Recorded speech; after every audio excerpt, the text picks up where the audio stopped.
Un autre réquisitoire a été lu ce vendredi 25 mai lors de la plénière à l'Assemblée nationale visant Constant Moutamba. Cette fois-ci, Firmin Vondé accuse le ministre d'État à la Justice d'outrage à la magistrature et au corps constitué. Le directeur général du Fonds forestier national a tenu un point de presse ce vendredi 30 mai 2025. Le bilan et les perspectives de cette structure de l'État a fait l'objet de cet échange avec la presse.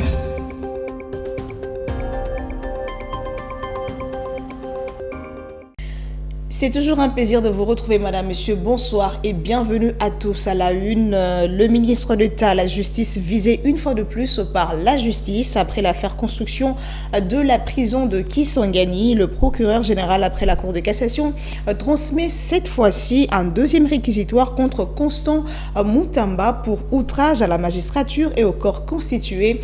C'était lu lors de la plénière de ce vendredi 30 mai à l'Assemblée nationale. Regardez.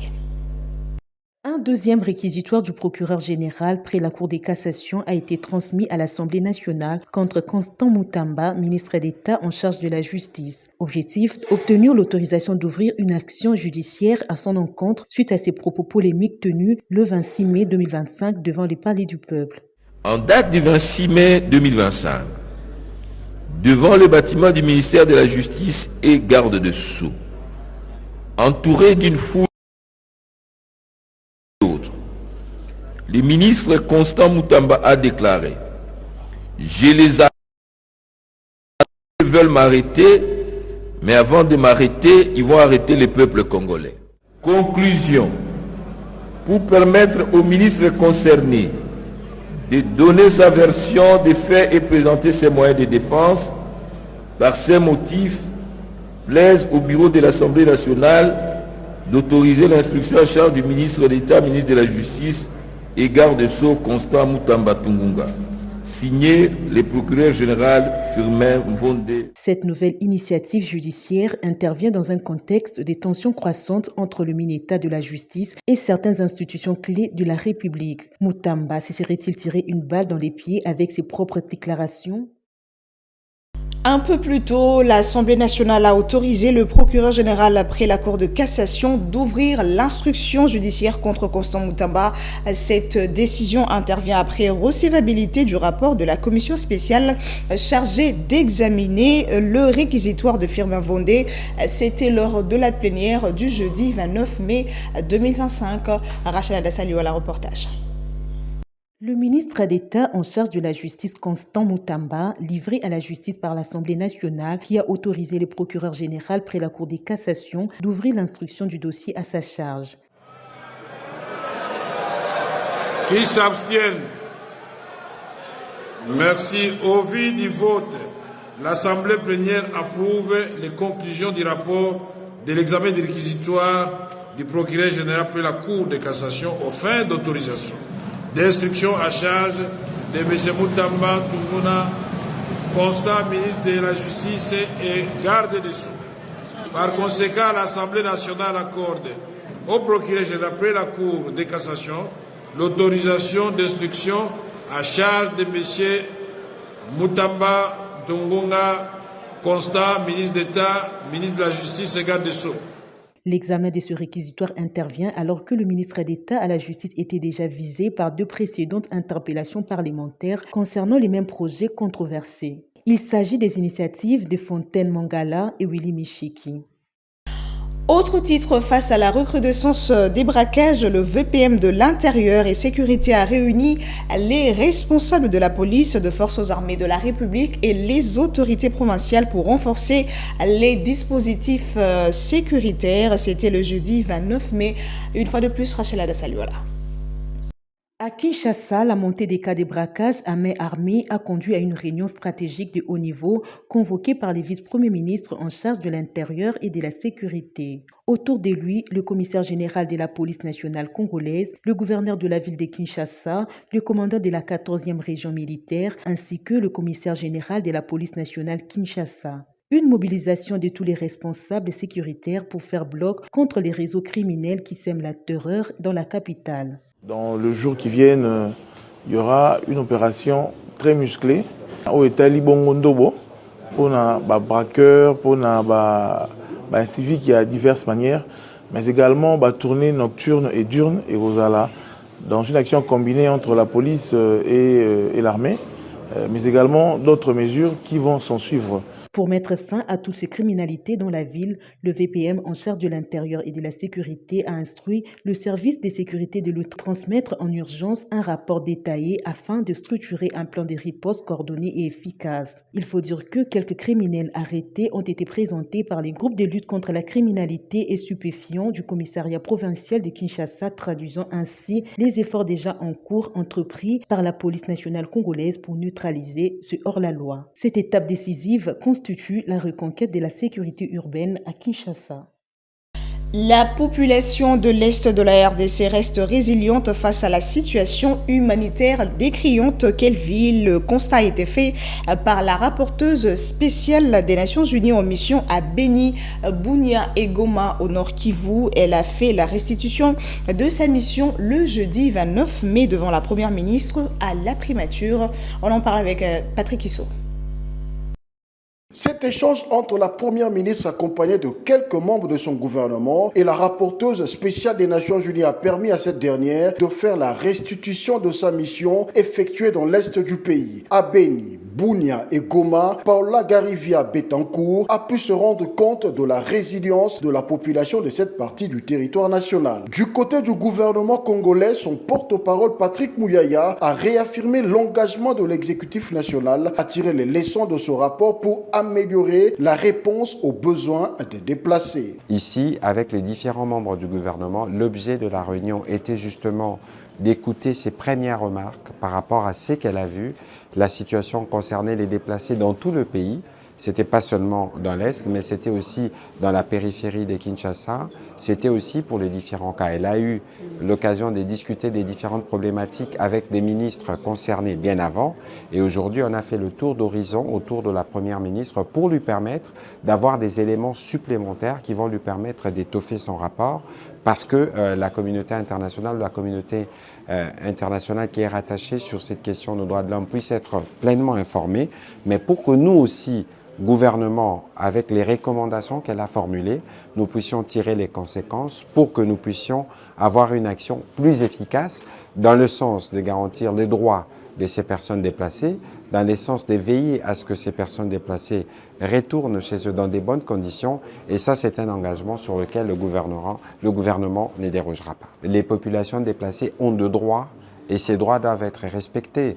Il y a une recommandation principale, celle du retour de la paix, parce que pour beaucoup, le manque de paix est à la base. Il y a aussi des recommandations qui sont liées au renforcement de l'autorité de l'État pour s'assurer qu'on prévient des conflits qui sont susceptibles de créer des conditions de déplacement.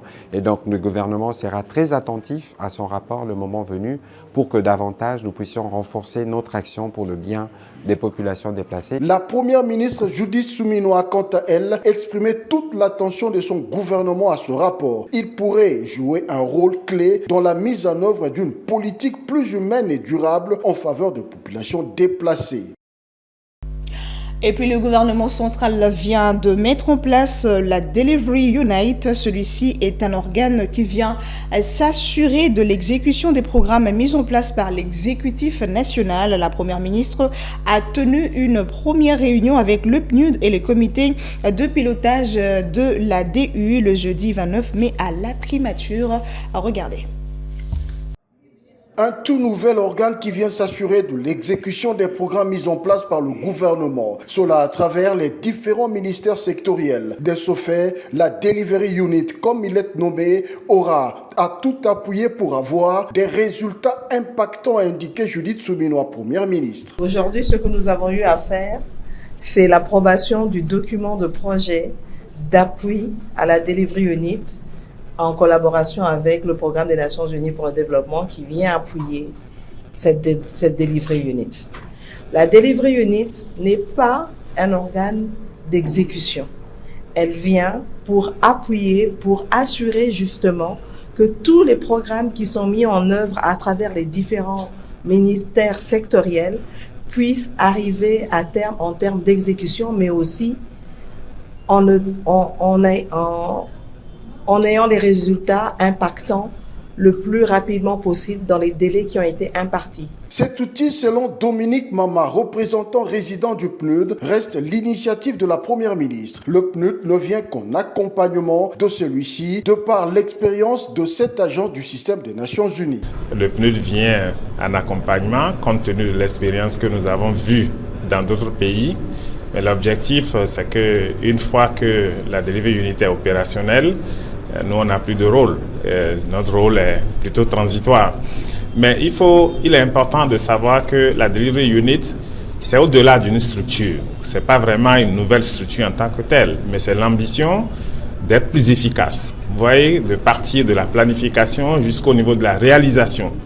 Quand vous prenez une école ou un centre de santé, l'État décide de la faire ou de le faire, il y a les ressources qui sont allouées et tout, mais il faut suivre les ingénieurs, il faut suivre les entreprises, il faut aller regarder, être sûr que les normes de qualité sont respectées et que quand on commence quelque chose, on puisse le finir. Cet organe permettra au gouvernement d'identifier plus efficacement les indicateurs clés de performance, d'évaluer le taux d'avancement des projets prioritaires et de prendre des décisions éclairées pour répondre aux aspirations du peuple congolais, a souligné Julie Chilombo, coordonnatrice du comité de pilotage de la Delivery Unit. Actualité en province, le Lualaba accélère les préparatifs de la 12e conférence des gouverneurs qu'elle va bientôt abriter. Cette assise se tiendra donc du 10 au 13 juin prochain. C'est dans cette optique que la gouverneure de cette province, Fifi Masuka, mobilise diverses couches de la population de ce coin du pays à accueillir ce grand événement avec joie et reconnaissance. Regardez. C'est sous le thème « La santé comme facteur de cohésion sociale et du développement durable des provinces » que se tiendra la 12e conférence des gouverneurs à Kolwezi au Lualaba. Cette rencontre annuelle constitue une plateforme d'échange stratégique entre le gouvernement central et les provinces. Elle vise à proposer des solutions adaptées aux défis socio-économiques et administratifs du pays. Chaque rendez-vous permet d'évaluer les politiques en cours et d'ajuster les stratégies pour un développement harmonieux. Loin d'être un simple rendez-vous institutionnel, cette grand-messe est un levier stratégique pour la décentralisation et le développement. Les Lualabais réunis jeudi autour de la gouverneure Fifi Masuka Saini ont promis de rester mobilisés pour réserver un accueil chaleureux à cette grande assise et surtout au chef de l'État qui la présidera. À l'occasion de son séjour au Lualaba, Félix-Antoine Tshisekedi va inaugurer quelques infrastructures clés de cette province construites à l'initiative de l'exécutif provincial du Lualaba. En diplomatie, John Nyakeru est le nouvel ambassadeur de la République démocratique du Congo en République d'Afrique du Sud. Cette nomination, officialisée par une ordonnance présidentielle qui a été lue à la télévision nationale le jeudi 29 mai 2025 dans la soirée. Regardez. Par une ordonnance présidentielle lue le jeudi 29 mai, John Nyakeru a été nommé ambassadeur extraordinaire et plénipotentiaire de la RDC en Afrique du Sud. Article 1er. Est nommé ambassadeur extraordinaire et plénipotentiaire de la République démocratique du Congo auprès de la République d'Afrique du Sud, M. John Nyakeru Kalunga. Article 2. Le précité bénéficiera pour la durée de ses fonctions des indemnités et avantages prévus par l'ordonnance portant règlement d'administration relatif au corps des diplomates de la République démocratique du Congo. Article 3. Enfin, sont abrogées toutes les dispositions antérieures contraires à la présente ordonnance. Article 4. La ministre d'État, ministre des Affaires étrangères, coopération internationale et francophonie, est chargée de l'exécution de la présente ordonnance qui sort ses effets à la date de sa signature. Signalons que cette nomination intervient quelques mois après son rappel de Nairobi où il occupait les fonctions d'ambassadeur de la RDC au Kenya jusqu'en décembre 2023. Ancien chef de division au ministère des Affaires étrangères, John Nyakeru possède une expérience diplomatique. Aussi, il a exercé les fonctions de chef du protocole à la présidence de la République. Je l'avais dit au sommaire, bilan et perspective du Fonds forestier national 16 ans après. C'est dans cette optique que le directeur général de cette structure de l'État a tenu un point de presse ce vendredi 30 mai 2025. Témoin de l'événement, Rachel Liwala et Stéphanie Magolo. Lors de ce point de presse, le directeur général du Fonds forestier national Hassani Ungala Hassan a d'abord rappelé la mission de cette grande structure, bras séculier du gouvernement congolais. Définir la mission principale du Fonds forestier en ces termes, il s'agit en fait d'assurer le financement des opérations de reboisement, d'aménagement forestier et de toute autre opération de nature à contribuer à la reconstruction du capital forestier national, et y compris les missions de suivi. 16 ans après, le Fonds forestier national n'est pas resté sans impact. Le directeur général Hassani Ungala voit un avenir glorieux. Après ce parcours de 16 années d'existence, le Fonds forestier, comme le savons tous, n'est pas resté sans impact. Et l'impact du Fonds forestier s'inscrit naturellement dans les 3 dimensions du développement durable. Très ambitieux, le directeur général du Fonds forestier national compte faire de cette structure une référence dans l'espace Comifac. Pour atteindre notre objectif de devenir une structure de référence dans la sous-région, la première étape, c'est améliorer la gouvernance. Parce que sans une gestion rigoureuse, il est difficile. Intensifier la coopération avec les structures étatiques. Ici est noté que le Fonds forestier national a besoin des efforts conjugués de tous les acteurs nationaux et internationaux impliqués pour réaliser ses ambitions. Et on parle sport à présent à Dar es Salaam. La sélection féminine de la RDC a entamé son stage préparatoire en vue de la double confrontation face à la Tanzanie. 2 séances d'entraînement ont été dirigées le jeudi 29 mai par le nouveau sélectionneur Hervé Epi qui a adressé son tout premier message aux Léopards Dames. Le développement de ce titre avec Rachel Adasaliwala. L'ère Hervé Epi a officiellement commencé. Le nouveau sélectionneur national des Léopards Dames a dirigé les jeudis ces 2 premières séances d'entraînement au KMC Stadium, marquant le coup d'envoi du stage préparatoire à la double confrontation face à la Tanzanie. Installée au CBD Hotel, la délégation congolaise a pris ses quartiers avec ambition. Et sur le terrain, le premier contact avec les coachs et ses joueuses a été direct, intense et prometteur. J'ai trouvé un groupe elles sont très contentes d'être là. La preuve, à la fin de la séance, il y a eu quelques petits charmes parce que j'ai senti que les joueurs sont impliqués.